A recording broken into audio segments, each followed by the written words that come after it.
Welcome everyone to our second live town hall. My name is Michelle Mortensen. I am the communications director for the Nevada Assembly Republican Caucus. And joining us tonight for our second town hall of the legislative session, of course, is Leader Gregory Hafen and Assemblyman Bert Gurr, representing parts of Clark County, Nye County, White Pine, Elko, they've got the whole gamut. And we are here to answer your questions this evening. And we've already got questions coming in. So if you don't know whether you're joining us on StreamYard, on Instagram, on Facebook, YouTube, you can ask your questions in the comments and we will get right to them. And our very first question came in from Michael Ryan. And that question is, will Governor Lombardo have another school choice funding bill this session? If so, we need to ensure it gets a hearing. How will you and your fellow Republican legislators make that a reality? And I think I'll give that one over to Greg. Thank you, Michael. Thank you, Michelle. And thank you, everyone, for joining us this evening.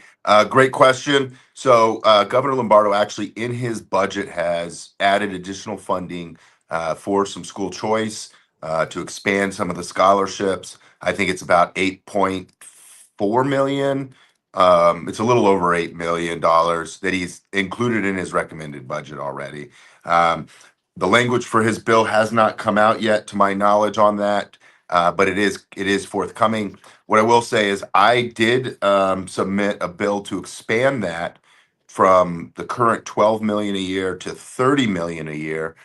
Really try to restore the funding that had been stripped back in 2019. That bill is out. You could go on to our legislative website, search my name for my bills.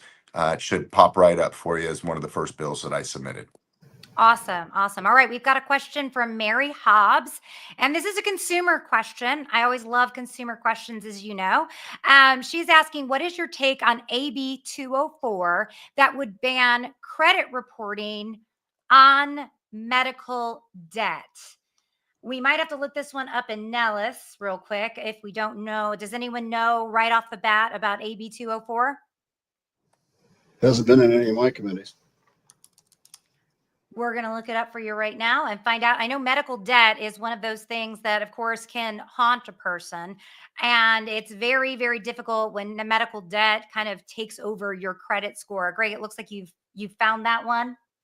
Yeah. So it goes a way further than just bad credit reporting. It actually goes to say that doctors can't get paid any longer. So if you don't want to pay your medical bills, you don't have to pay your doctors, which would be horrible and devastating to the state, because if doctors aren't getting paid, they're not going to stay here. They're going to leave the state and they're going to go to another state where they can actually bill and get paid. So to me, from what I've seen so far in the bill and the language, is it's a bad bill. It goes way beyond just credit reporting. It goes as far as to say that doctors will not get paid. And we don't like that at all. We want to make sure that our doctors get paid. Doctors have it rough enough, and we have enough problems with medical care and getting good quality doctors in this state. A bill like that sounds like it would be somewhat devastating. Thank you so much for that question. We've got a question from Mark. He says, what is the Republican caucus's position on AB 156? It's going to be held in committee tomorrow. I'm not exactly sure which one. It looks like I was able to pull that one up real quick. Revises provisions governing the salary of members of the Board of Trustees of certain school districts. I think this is the one that would pay school board members as much as county commissioners, which in Clark County is a huge jump, and Nye County not so much. So Bert, Greg, who wants to take this one? It impacts Greg more than it does me, but I can tell you just initially from everything, most of my constituents are not in favor of it, which means I'm not in favor of it. Absolutely. Absolutely. Greg, have you had a chance to look that one up? Yeah. So one of the concerns, and I'm just kind of looking at some of the notes from my colleagues, because I don't sit on the education committee, but one of the concerns is that it's an unfunded mandate to the counties, and where the county's going to get the funds to pay this. I mean, you're talking about Michelle helped me in Clark County. It's over $100,000 a year, if I'm not mistaken, once you It start definitely is. calculating his benefits and everything else. So Yeah. it gets very, very expensive. And when you start looking at some of the smaller counties, the unfunded mandate could really put a burden on them. Absolutely, absolutely. And there's such a disparity between it because in Nye County, the county commissioners don't get paid very much at all, but in Clark County, it's a pretty good gig. And I don't know what the case is in Lincoln County or Douglas County, but I'm sure there's quite a difference there. We do have a question right now from Arian Sorensen. I will warn everyone, people are bombarding us with questions right now. And if that happens, I'm going to lose you. So give me a little bit of time here. She wants to know how we're going to protect our federally protected wild horses, burros, and tortoises. And I think the key word, Bert, I'm going to let you take this one. They are federally protected. That's exactly right, Michelle. It's a federal issue. The state of Nevada has nothing to do with the horses on the BLM, and it's a federal issue. You've got to talk to the feds about that. And at the moment, Bert, I don't believe there are any bills at the moment that even deal with wild horses in particular. I don't know if there's any bills, you can tell me if I'm wrong, that deal with any federally protected animals this session. Not that well, if you call an invertebrate an animal, we've just heard as part of it on bees in NatRam, natural resources. But no, there's no horse bills, none that I'm aware of. And from what everybody's told me is nobody wants to bring one up. Did you just say you heard a bill on bees? Heard bill on bees. Yep. What did you hear about bees today? I'm just curious now. It's a good bill. It really is. It's requested to try because we're losing bees right and left, and they are the pollinators. They keep the ecosystems kind of in balance, and the decline since 2018 has been huge. So they're trying to get it into the Department of Wildlife so they can manage or attempt to manage before it goes into a federally protected species, monarch butterflies and pollinators. And that's what we heard this afternoon. Pretty good bill. Pardon? Interesting. That's very interesting. I remember a few sessions back, Senator Keith Pickard brought about a bee bill. It didn't go anywhere. It'll be interesting to see if this one does. We got a question. Last session they had one too, and it didn't go anywhere. So we'll see. They don't like the bees, I guess, in the legislature. We've got a question from Scott. While AB 288 is a nice, uncomplicated bill for White Pine County, what are the possibilities of new legislature contributions to increase the rural school fund established by AB 519 in 2023? Or is the $25 million already dedicated to non-tribal rural schools? Bert, I think this one's for you. Do you have some follow-up questions on this one, or do you know where to go with this one? Yeah, I don't know what 288 is. That the school bonding, trying to use the bonding bill? That's your bill, Bert. That's not my bill. I think that's the similar bill to your bill, is it not? No, it is my bill. It is. I'm confused. They're hearing another bill Monday morning that is better than my bill, I think. I think because they're going to not federally, to try to use the state bonding capability to help supply the bonding that the schools in White Pine need. Mine's a very straightforward bill. Give us the money. But I'm pretty sure that that's not going to fly. It didn't last session, and it hasn't several times that Pete Gokachia put it in. So we're trying to find alternate routes, and the bill that's being heard Monday morning, I think, will help at least be a progress. And the rural school funding bill, the 25 million, is in place when it's supposed to be in place when any qualifying school districts come up with the matching funds to go in there. All right, perfect. All right, we've got a question now from Jean. She says, will we be able to stop, hold on, let me pull it up. Will we be able to stop the land and water grab in southern Nye County for these solar farms and protect our desert, one of our favorite topics of all time. We know there's a lot of hatred for solar farms, but I always like to remind everyone that a few years back, we added to our constitution in Nevada that I think by 2030, more than 30% of energy that is provided by energy companies in the state has to be solar. So, like it or not, solar's happening. But Greg, why don't you take this one? Yeah. So what I will say is that I know a lot of at least the rural counties have stepped up to the plate and they've passed, temporary moratoriums while they work on ordinances, development agreements to really do a lot of stuff. But the other thing that's taking place is I think we're all watching what the federal government is doing with Doge and making massive cuts everywhere. A lot of these solar projects are relying on federal tax credits that cover about 40% of the project cost. Though I think that those dollars are going away.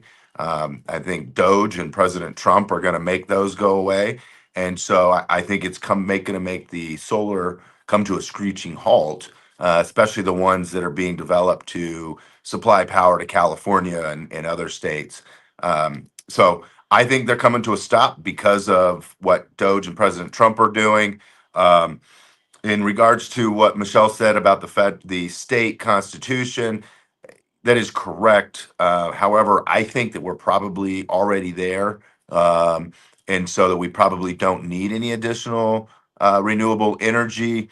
But there is some conversations about expansion of geothermal, which is a better renewable alternative to solar. If we did need to add additional renewable energy to our portfolio.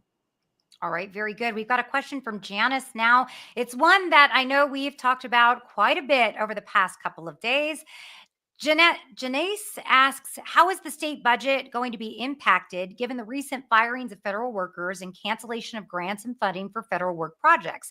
I have friends and neighbors being negatively impacted. So great question. Every day it's a moving target. It changes. I just stepped out of Health and Human Services to jump on the town hall with you guys. We're discussing the budget resolutions that are being passed by the federal government tonight and how that's going to impact healthcare.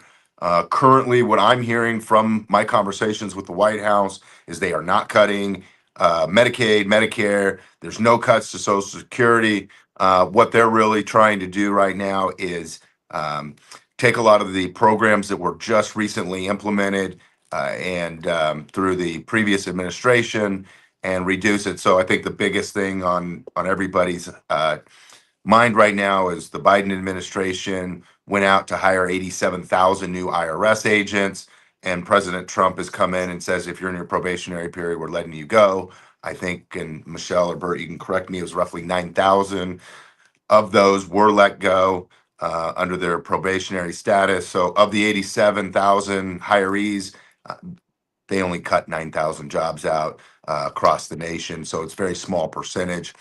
And so, yeah, I mean, but it is a moving target. They come back next week, join us again, and we'll probably have some more details about different subjects as they move forward and we get additional details on that. Absolutely. All right. We've got a question from MJ. It's one we get almost every single town hall. People are very interested in this. What is the status of election integrity in Clark County? I guess we could preface with so far, based off the last election, there hasn't been any changes since November of 2024. However, in the ballot initiative, 75% of Nevadans voted for voter ID. Greg, you have a voter ID bill, and there's quite a few bills out there that really address this. So, Greg, why don't you take this one? Yeah, so a number of things that are moving. Obviously, sorry, Michelle, it was only 73% of Nevadans, not 75. I just want to correct you on the record, but it was overwhelmingly supported, which is why I went ahead and I resubmitted my bill to bring voter ID to the people at their request. And so I've had some conversations with the chair of Ledge Ops. She's not willing to hear that bill just yet. But I do have another election integrity bill which would say that the mail ballots cannot go out before the sample ballot. So you have to get your sample ballot first. I do have a lot of support for that one as well. That's just a minor tweak to shorten the window of the mail ballots when they can go out. Others have some to clean up the back end. I know the Secretary of State is also working on some things, but I'm not quite sure that what he's trying to propose is going to go far enough. I don't think he wants to add too much to it. He just wants to ask for more money to do more things, and it's not really going to fix the problems that we're seeing. And so that's why myself and my colleagues are bringing bills that will actually do things to put more integrity back into our election, like voter ID, like making our sample ballots come out before the mail, and shortening that window. Absolutely. All, Absolutely. all the above, Michelle. I do have an election integrity bill too. It's an AI bill to try and keep artificial intelligence out of the voting booth so that it's not messing with us while we vote. And we'll see how that works out. There's moving parts to that bill. Some I like, some are a little iffy, but yeah, AI is going to be a big problem, I think, in all of our elections as it comes. So that's why I put it in. Bert, does that bill also? I honestly don't know the answer to this question, so I'm really putting you on the spot. Does that bill also address campaigns from using AI to negatively hurt a candidate? Because of course, we know in the 2024 election cycle there was a candidate and consultant that used AI created audio, I believe, to make something just really horrendous about a particular congressional candidate. I know there was a lot of disgust when that did indeed happen. Would your bill address that in particular? It does, Michelle. It addresses deep fakes in the election process and the campaign process. There's some argument that says we are interfering with free speech. But when free speech hurts and harms people and it's generated by a computer, I don't think that's right. And that's why I introduced the bill. So they think deep fakes hurt free speech? That's a legit argument that somebody's making? Well, I don't know if it's a legit argument, but it is a discussion point. That is ridiculous to me. All right. We have a question. I think, as both of you know, I have some desert tortoises. And so this is another desert tortoise question. And I'm just curious about this one because I know they're talking about a second airport as well in the Las Vegas Valley. And of course, there's desert tortoises there. This question is from Ariane. She asks, how are you going to stop Nye County from removing the tortoises for solar farms? I don't know if either of you know the answer for this, but can we disrupt tortoises in their natural environment, or does that again go back to the federal government? I believe it goes back to the federal government. In one of the hearings here, they were talking about wildlife crossings, and I specifically asked them about how many they had and they were going to build. Well, right now there's 61 desert tortoise crossings in mostly in Clark County where they cross the road, under the road. They've got them built. So maybe that's one solution to it. Make a big underground tortoise farm. I don't know. And Michelle, Greg, if I could just add to it, yep. there are some things that can be done at the county level.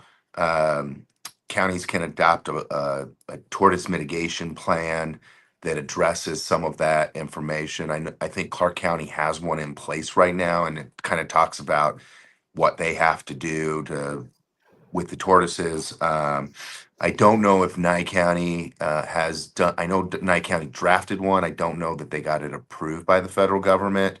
But there is ways for the counties to work with the federal government to come up with a plan to mitigate some of those issues.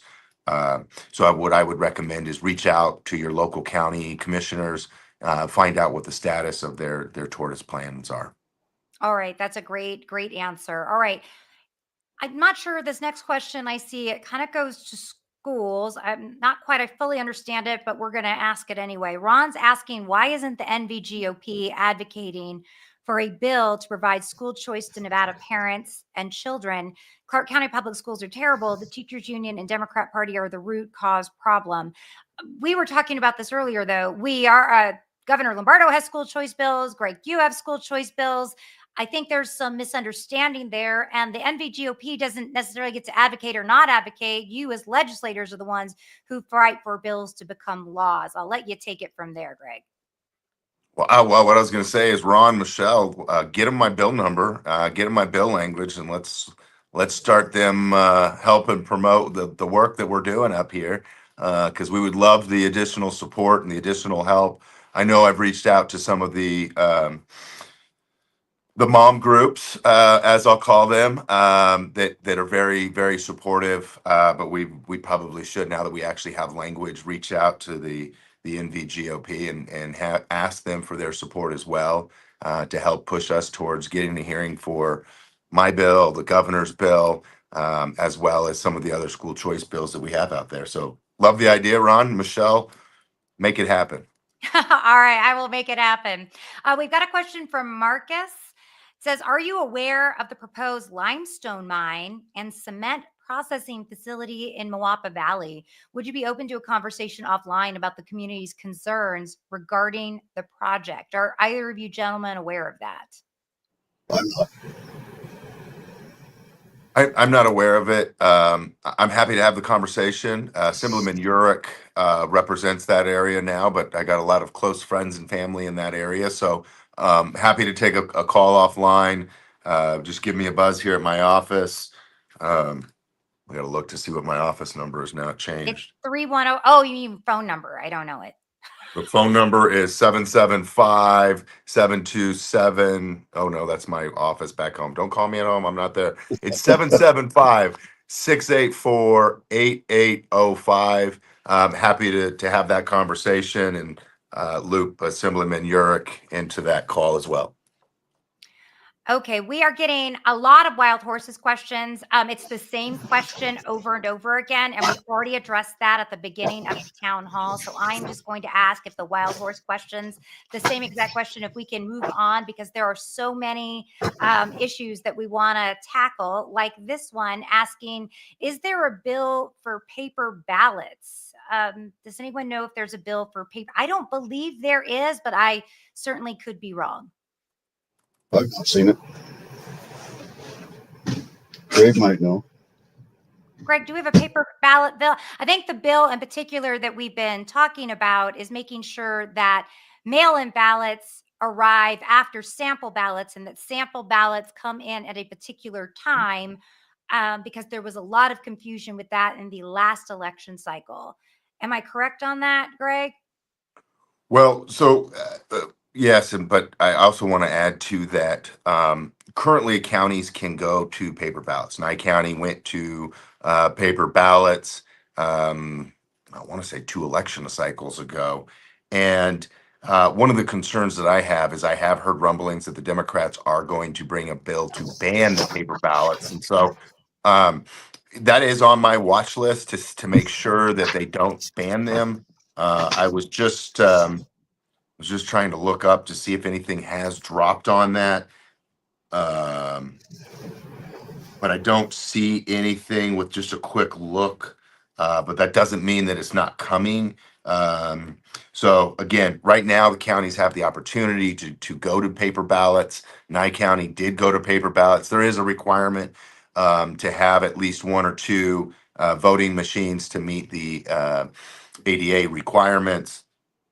But other than that, it's left up to the counties to make those decisions. But I will be watching to make sure that the Democrats don't try to bring a bill to ban paper ballots altogether. All right, great. Good. We've got do you have something to add, Bert? I'm sorry. No. All right. We've got a question about SB 78, and that, I believe that's the right number. It's about reforming the professional boards and commissions, that it's being considered as it's a strong part of the governor's program. It's kind of like our own little mini Doge bill, if you will. He wants to know what's your opinion on it, and is it likely to move forward? From the conversations I've had with the administrator of business and industry, he's working diligently to pare back to 360 some boards and commissions to make it work. So far, he's recommended 9 to be disbanded.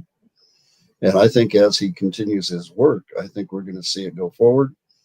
and they're going to get rid of a bunch of the inefficiency in our government. That's the feeling I've got from the Administrator of Business and Industry. And Greg, I know you've talked a lot about this bill.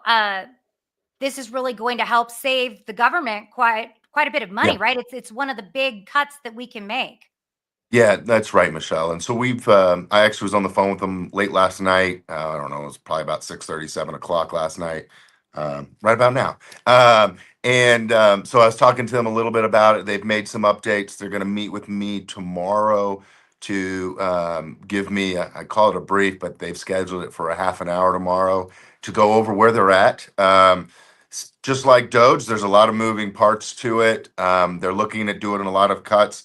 But they're looking at really doing it in about 3 different stages.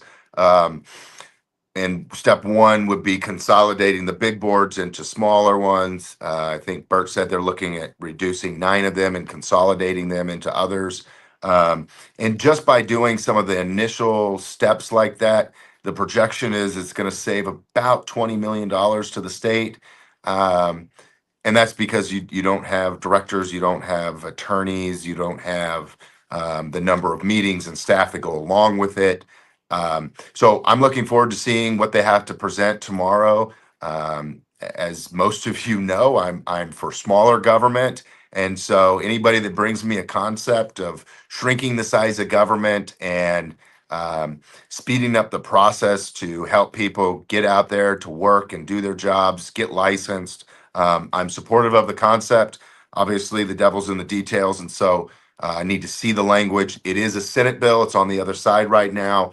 I'm sure the language will probably change 2 or 3 more times before it actually even gets over to the Assembly side. So, but I do look forward to seeing it. I think that it's much needed. Nevada ranks 48th, 49th in the nation when it comes to our occupational licensing. And so we have to step up. We got to make improvements. And this is step one. And I'm looking forward to not only getting step one tightened up, but then step 2 and step 3 to really shrink the number of boards and commissions and save the taxpayers a substantial amount of money. Absolutely. All right. We've got a question from Ron Ruth right now. 2 questions, actually. What's going on with rent control and what's going on with men in women's sports? Which one? Who wants to go first? Well, I haven't seen a rent control bill yet. I know there's stuff out there, but it hasn't come to government affairs yet. And Greg probably knows more about that than I do at this point. What's going on with women's sports? That's a really good question, Ron. We're going forward. So far, we have a lot of support. There have been very few people tell me it's a dumb bill. So I feel good about that. And we just keep moving forward, and hopefully the Democrats will give it a hearing. And if we see that they're not going to give it a hearing, we're going to call out the troops and try and get them pushing. And to that end, everybody listening, get a hold of your Democrat. They may not represent you, but get a hold of a Democrat and tell them they want the bill heard. And we need to hear the bill. And I think the governor will sign it if we can get it through the process. And then, Greg, have you heard of any? I believe there was a rent control bill that was out there. I know that's one that I don't believe any member of the caucus is in support of, but is there anything that you can add to that? In regards to the rent control portion, there are several bills that are dealing with rent control.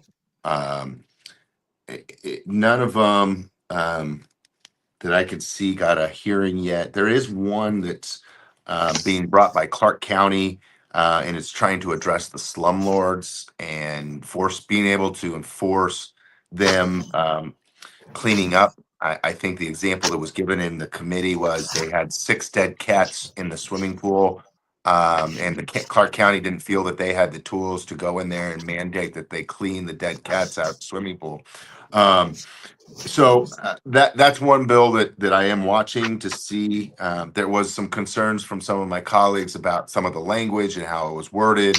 And so, obviously nobody wants a swimming pool with dead cats in it. At the same time, when you stick some of the rent control measures in there that are concerning. We're we're watching it and trying to see where it's headed. Could I chime in again? Of course. There's an assembly bill. It's number 211 that maybe people can look at. It looks like it's kind of the same thing Greg's talking about. Substandard properties is what it's relating to, but it's going to force just what Greg was saying. I think what he was talking about is coming out of the Senate side, but I'm not sure of that. But this one, AB 211, you can look it up. I don't know when we're going to hear it, but it is going to government affairs, and it is the chair of the government affairs bill, so we will hear it. But look it up and see what it means to you, and then let us know. Absolutely. All right. We have a question from Matthew. He's on Facebook with us. He's asking, what bipartisan bills are you working on or co-sponsoring this session that we should be paying attention to? I think both of you have some bills that are being focused on, or that are bipartisan bills. Greg, Bert, who wants to go first on this one? Bert? For Greg. Okay, I'll go first. So a couple bills that I've been working on. I actually presented one last week with Shay Backus, and it was basically to tell local government entities that certain information has to be kept confidential. It is something that came out of a Supreme Court decision where California was trying to force nonprofits to disclose their donors. And the Supreme Court said, no, you can't force them to do that. So we're trying to tighten up our Nevada revised statutes to kind of address what the Supreme Court said and say, hey, guys, you can't, agencies can't force nonprofits to disclose people's personal information that can be then used to dox the individual for donating to a certain nonprofit. So that's what I did last week with Assemblywoman Shay Backus on the other side of the aisle. She's the primary sponsor. I'm a co-sponsor on that. And then today I actually brought forward a reciprocity bill to allow for the state of Nevada to enter into the interstate compact for counselors, which basically will allow counselors in the 37 other states that are entered into the compact to be able to come to Nevada and really get their license within a matter of weeks instead of a matter of 6 to 12 months. I presented that with former Assemblywoman Sarah Peters and my intern Elijah. Shout out to Elijah. I don't know if he's watching tonight, but he just got into Boyd Law School, was accepted this morning. So huge shout out to Elijah. Give a thumbs up in the comments for him. Congratulate him. Super excited. He did a great job helping present the bill. But this is something that crosses both party lines. We all want to get more people to work, especially in the healthcare field. Former Assemblywoman Peters sits on the Northern Regional Behavioral Health Board. I sit on the Southern Board, and it's a bill that came out of the Southern Board, and so she offered to come co-present with me on behalf of the Northern Board as I was presenting on behalf of the Southern Board today. So completely bipartisan bill. Great feedback. We literally had over 100 individuals write in support of that bill, as well as a dozen or 24 individuals call in support or be there and testify in support. So really great hearing this morning, or afternoon, sorry. It's been a long day. And so I want to thank both Sarah and Elijah, and congratulations to Elijah again. Absolutely. Congratulations, Tim. Great kid. So from where I sit, I haven't had a chance. The Democrats, the bills dropped. Nobody asked me, but there is one or two bills that if I could get them to let me, I want to co-sponsor with them, or they have to add it on the floor as a friendly amendment. One's creating the Office of Aerospace, which takes it out of the Department of Transportation, which would then be able to apply for funds for grants. They're asking originally for $100 million, so I don't know that that's going to go real well, but it's going to be a boon maybe to our little airports, and if that's the case and it works, may roll the airport bill into it that I'm running and try and see if we can't make it work together. And there's a Democrat and a Republican on it already, so I'm going to try. Absolutely, absolutely. All right. We are about, let's see here, 35 minutes in, and we may have new people who are joining us. And so we are still getting bombarded with the same wild horses question. So just because we're at the halfway point, I'm going to let us address it one more time. There is this impression from those of us who are in the chat that there is something you as legislators can do about the wild horses. But as we discussed earlier, there are no bills on the legislative docket at this time that would deal with wild horses. This is a BLM federal issue. So you, as Assemblyman, actually don't have any influence on the wild horses issues. And Bert, I'm just going to let you readdress that one more time for the folks in the chat who just keep asking the same question. Well, it's a pretty obvious answer. It's a federal issue. The BLM and the Forest Service doesn't have much to do with it. BLM has control of it. And whatever your position is, you need to contact them. There are no bills in the legislature right now here in Nevada to do anything with wild horses. So it's a federal issue. Contact the feds. Absolutely. Yeah, and I would just add to that. One of the frustrating things for us is that our hands really are tied in a lot of these issues, because 86% of the land is owned by the federal government in the state of Nevada, and so it really limits what we can do when it comes to those issues. The additional 14% that is owned by the state. A lot of that is in Washoe and Clark County, and really. They don't have the issue. They don't have the horses there, and so it is a little frustrating that we don't have control over our federal land. I know that Governor Lombardo is asking for more of the federal land to be given back to the states. Um, I don't think he's gotten a response yet, but I do know that he is working on that. And then at that point, depending on where the land is, it might be something that we could address. And Bert, you can help me here. I think the person that you could talk to is probably JJ Gokachia, the director of agriculture.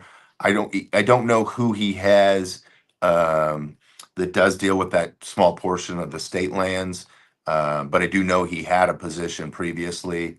So my recommendation would be to reach out to his office on that small portion of the state lands. And I think he also has somebody that has a liaison to the BLM that can help express the concerns to the BLM for you.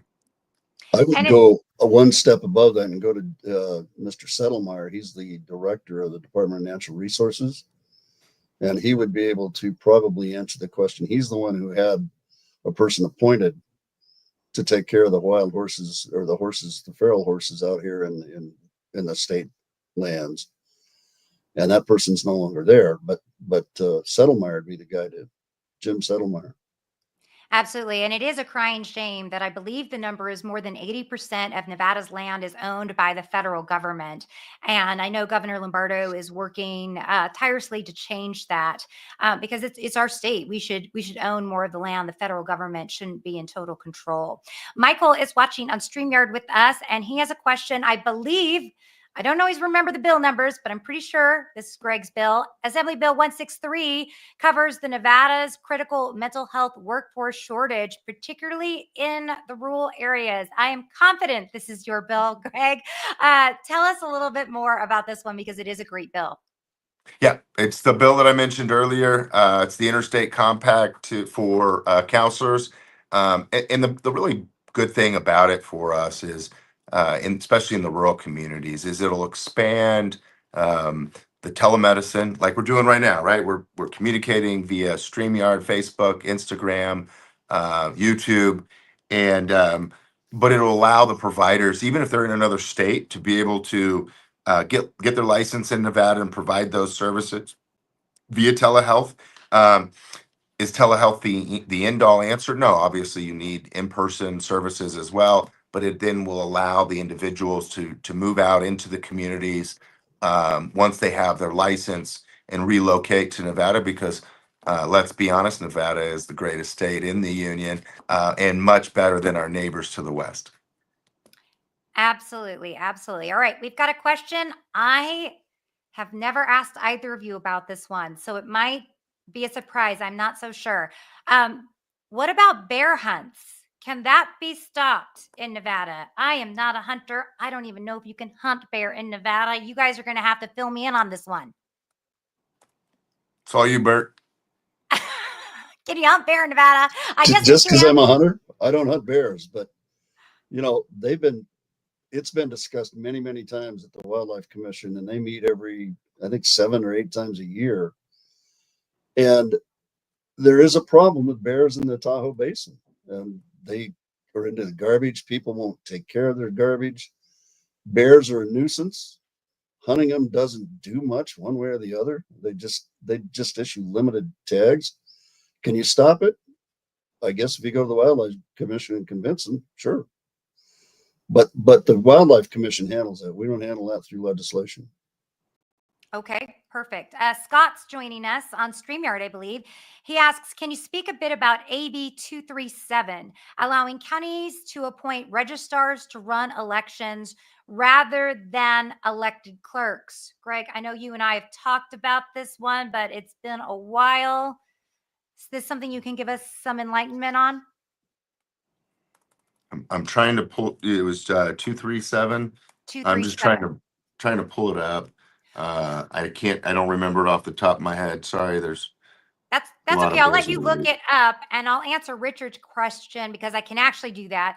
When can you pass legislation for voter ID requirement? All right. Greg does have a bill that would make a voter ID law of the land here in Nevada. If that bill does not get passed in this legislative session in 2026, it will be on your ballot again. 73% of Nevadans supported it. And so if it passes in 2026, the ballot initiative passes in 2026, it will become a part of our Constitution. And if that happens, we will be one of the many states in this nation that offer voter ID. So I'm answering your question in kind of 2 ways. It can either happen if the legislation is passed this legislative session. At the moment, it does not have a hearing. Our second chance to make that a reality will be in 2026 when it's on the ballot once again. You do that, it's ingrained into our Constitution. Did that give you enough time, Greg? I'm going to say no. No, I just was going through the notes, and the only note that I have is from one of my colleagues, and it says that it's a bad bill. It talks about the duties and the compensation that would be provided, and it would expand it from just looks like just Clark and Washoe to all counties. Um, I just be honest, it's in the Government Affairs Committee. I don't sit on that committee, so I haven't. I was gonna say I haven't read it, but it's only 2 paragraphs long, so I just looked at it, and that's exactly what it does. And so each board of county commissioners may create the office. I have to talk to some of my colleagues to see why they put that it was a bad bill. It does look like there will be some additional expenses to creating that office. It is coming from the interim committee on government affairs. And it says that they'll assume most of the election related powers and duties that were previously held by the county clerk. So taking it away from an elected official and putting it in the hands of an appointed individual is kind of what I'm seeing here. Again, I need to dive into the bill a little bit further to know a little bit better, and it does not look like it's had a hearing. It has been it's been referred to committee. Looks like February 18th, but it has not been scheduled for a hearing yet. No, I Okay. sit on government affairs. It hasn't been heard yet. Okay, so that will be yet to come, hopefully. For those who are watching, how is it that you guys say it hasn't been scheduled for a hearing? I guess let's let everyone know who schedules something for a hearing, and is every bill guaranteed a hearing, or can the people in charge not give it one? Yeah, I know the answer to this question. I know you do too, but for the folks at home, let's fill them in as you chuckle. Bert, I'll let you go first. Well, Greg's more informed on it than I am, but I can guarantee you that it's the leadership of the controlling part of the party in power that directs what gets heard and what doesn't get heard. So we're trying diligently not to make them any more angry at us than they are. so that we can get bills heard, because they're not my bill, they're constituents' bills. So we're working diligently to do that. Now, whether or not we get them, it's still optional, and it's optional to the committee chairs and the leadership in the Democrat Party. Greg, do you have anything to add? Oh, I would love to add to that, Michelle, if I may. Bert's being way too nice. Some of us enjoy ruffling some feathers and gets called into the principal office on a weekly basis. Having said that, but Bert's absolutely correct. The majority party gets to decide, the chairs get to decide who gets a hearing, who doesn't get a hearing, what will be said, how many questions each person gets to ask. And I've heard a lot of frustration of the process. I actually went and talked to the speaker the other day about it because in 2015, when the Republicans were in the majority, the best example I can get is now Senator Ira Hansen was chairing Judiciary, and he let every single bill that was presented and introduced in Judiciary have a hearing, have thoughtful debate, unlimited amount of questions, obviously within the limit and constraints of the committee time frame, but 3 hour committee to debate a bill. There was no limitation on who got a hearing and who didn't get a hearing. It was, if you introduced a bill into the Judiciary Committee, it was going to get a hearing. Didn't mean it was going to pass out of the committee, but it would get a committee hearing, allow for the debate to take place, allow for almost unlimited questions and answers, so that the bills could be actually vetted. And so we've seen a lot of that shrink and go away, especially since the COVID lockdowns. There's just been less and less debate and conversation. And so, like I said, I actually went to the speaker and talked to him and says, hey, committee such and such is doing this, and we would really like for additional time to ask more questions, to get more answers, and to better understand what the legislation that's being proposed actually is. And I have a follow-up question to this. I know Bert said in the beginning that we do what we can to try to play nice to get bills heard. But as you kind of spoke up before, back in 2015, when the shoe was on the other foot and Republicans were in charge, there was a courtesy there. This kind of lack of courtesy, this kind of going around and saying certain Republicans aren't going to get their bills heard. Is there a way that the viewers at home, the constituents who are watching right now on Facebook, Instagram, YouTube, if they speak loudly enough, if they speak often enough, will it elicit change? Or are we just witnessing partisan politicians digging in their heels and saying, I don't care the will of the people, we're going to do what we want? I mean, is there anything the folks at home can do? This is I where would I'm not playing nice. I'd say, yeah, go for it. They're going to dig their heels in anyway. So hit them and see. Well, you can't, we haven't got anything to lose. Put it in and go for it. Yeah. What I would say is they're yes, they can dig their heels in, but they can only dig in so far. And if there is enough pressure put on them by the citizens of this state saying, I want this bill to get a hearing, please let it have a hearing. And it can get enough traction, which means not only emailing them, but posting on social media, tagging them on Twitter, trying to get the media to coverage. And just so you guys know, I do a weekly media call where I let all the media come in and ask me any question that they want. Sometimes they don't like the answers that I give them and they want a different answer, but that's okay. I will be very blunt and very honest with them, because it's important. It's important that our voices are your voices. We are here to represent you. And if the bills that you have asked us to bring forward, like voter ID, are not getting a hearing, it's our responsibility to go to the media when we have the opportunities and tell them 73% of the state citizens want this. It is a bipartisan issue. We have bipartisan support across the state. We should have a hearing. We should be doing the will of the people. And if you at home will also contact each of them, put the pressure on them on social media, it helps us So when we're in the hallways trying to push back, they've already seen, 200 emails, 300 emails or more in support of the bills. And so um, I'm always in support and asking for your help for support to get good legislation across the finish line. And Awesome. just to piggyback on that, when you send an email, don't do the point and click stuff because it looks like somebody sent it to you and all you have to do is sign your name and go. If you personalize it a little bit, I know I look at them a lot closer, and I'm pretty sure that Greg does. So if you personalize the email directly to those folks, then if they don't take a look at it, shame on them. But that's part of our job here is to pay attention to what our constituents, not what some promoter in LA says, point and click here and we'll stop Nevada doing this and that. So I think if you personally, and make sure your name's on it so we can recognize who it is.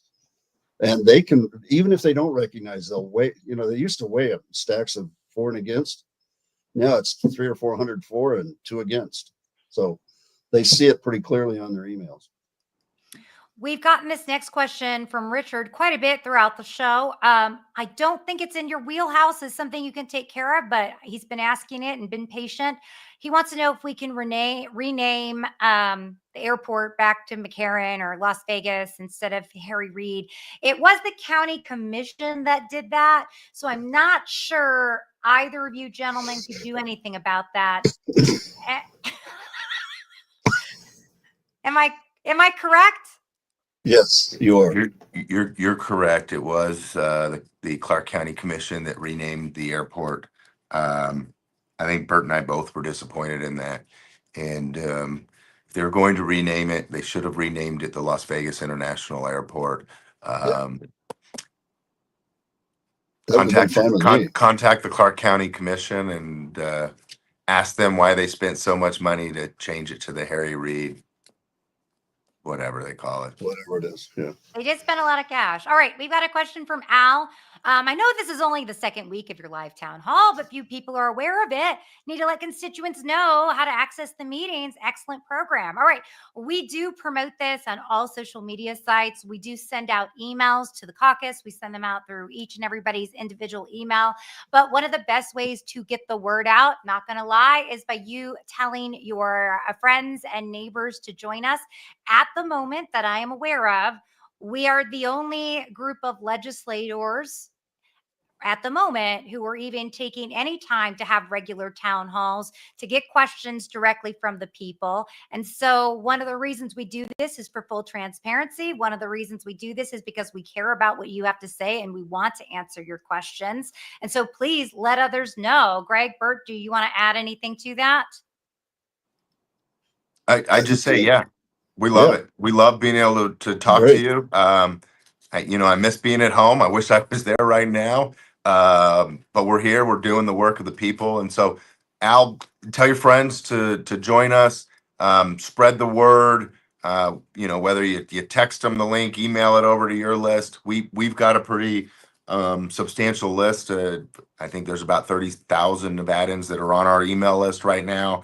And so we try to get the message out as much as we can because we want to hear what you have to say. We want to be here for you. And so, yeah, please, Al, spread the news. Everybody that's on there. I think last week we ended up having well over 200 people that tuned in during the stream or shortly thereafter on all the various platforms. And so we love it. We love the participation.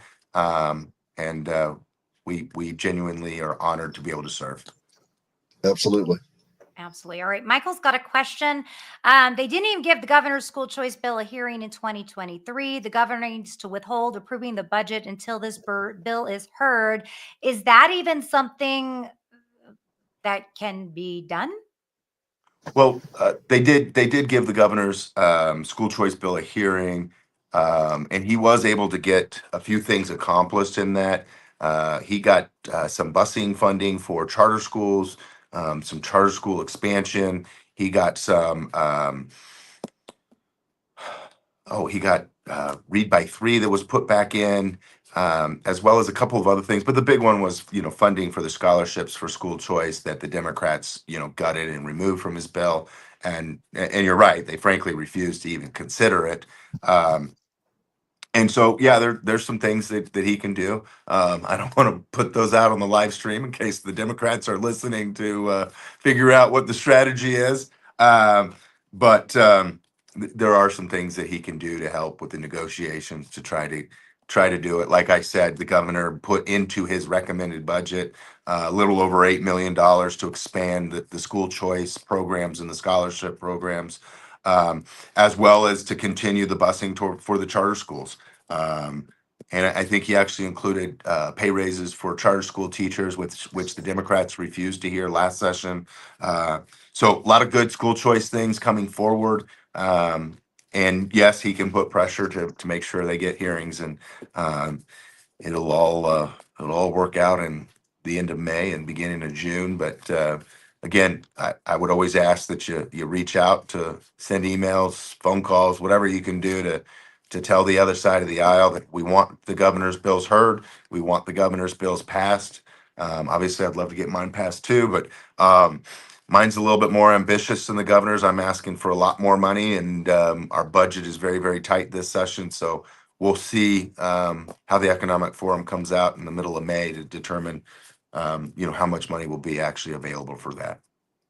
We've got a question now from Michael asking about growing the Republican Party, especially its influence in Clarkin and Washoe. For the first time ever, though, it's been about 20 years, I think, Republicans outnumber Democrats in this state. However, when you throw in those independents, well, things get a little bit more dicey. I do believe that independents outnumber both Republicans and Democrats. There's a lot of reasons why Donald Trump was able to win Nevada, but we didn't necessarily see that translate in congressional races and assembly and Senate races. And a lot of that has to do with redistricting, which we don't get to do again until 2031. Greg, would you like to expand on that? I've been asked to keep that information confidential, so I'm gonna have to wait to tell you later, Michelle. I'm sorry, but there is things in the works. I could tell you that much, but yeah, no, I'll go back in time. Redistricting. I think it was the University of Princeton that gave the state of Nevada an F when it came to redistricting, and so I took them to court over it. I spent an excessive amount of money just to have one court date. To find out that we were so close to the election by the time we got the one court date that the judge was not going to stall things, and so we decided to shift our resources to fighting them at the ballot box rather than in the courtroom. So now this is where we're at, but there is more to come. I can't tell you when. I can't tell you what. I'm sorry. I'm going to leave you hanging there right here at the end to encourage you to come back next time. Yes, that's my bad. Sorry. Didn't know. Opened a can of worms. That wasn't the plan. Me hanging too. Oh, there you go. Now we all want to know. What's going on. We'll have to come back next week. And that's a great plug for next week. How about that? Next week, we will be doing this once again. In fact, I think there's all but one Wednesday in the next couple of weeks until the end of session that we won't have a town hall. But we are doing this regularly because we want to keep you informed. That is the most important thing. And sometimes it will be Bert with us. Sometimes it might be other legislators. I think Greg's always going to be there as long as he can. Things get a little hectic, though, at the end of session, doesn't it, guys? It sure does. I think I'm still technically in committee in Health and Human Services right now. So I think after we get off, I'm going to sneak back up there and probably catch the tail end of the committee. It's always an honor and a pleasure to talk to you guys back home and across the state. And so thank you guys for all tuning in. Absolutely. And Bert, thank you for being here too, because you have committee meetings as well on Wednesday nights. We pushed it back a little bit so you can join us. But if y'all don't know it, these gentlemen are very busy. They are working starting around 5 a.m. in the morning, and they don't quit till 9 o'clock at night, sometimes later. So they are working very, very hard for you. We appreciate all their hard work, and we appreciate you guys for joining us. You gave us an hour of your time today. We took time to answer your questions. You gave us so much perspective on issues, and that's really what it's all about. So thank you for that. that as well. Does anyone else have some parting words before we say goodbye for tonight? Just thank you very much. Yeah, thank you guys. And I think that was Michelle's way of saying to stop texting her at 5 a.m. Because she doesn't want to be woken up with the text messages of the to-do list for the day. But we do work very long hours. It's a very short session. And so we go, since when we wake up till the time we go to sleep. And I want to thank Michelle. I want to thank my policy team, my chief of staff, my attaché, Tracy, my intern, Elijah, just such a great team that's around us. And most of all, thank you guys for all you do and all the input that we get, because we can't be everywhere at once. And so all the help is greatly appreciated. Thank you. Very much so. Absolutely. All right, everyone. Thank you so much for joining us for our second town hall. Remember, share on any platform that you are on that you can join us for these town halls weekly. I want to shout out everyone who joined us on Instagram, if I can. If you follow Greg on Instagram, you can also watch this there. We had Joe Weaver, we had your mom, we had Natalie Thomas, we had Rudy, we had so many people joining us. We had dozens and dozens of people throughout on Instagram. So that's really cool. We just now got the technology to go live on all of these platforms at the same time. It's pretty cool. We're excited about it. So make a note for next week. We'd love to see you. Until then, everyone, have a fantastic night. Bye-bye, everyone.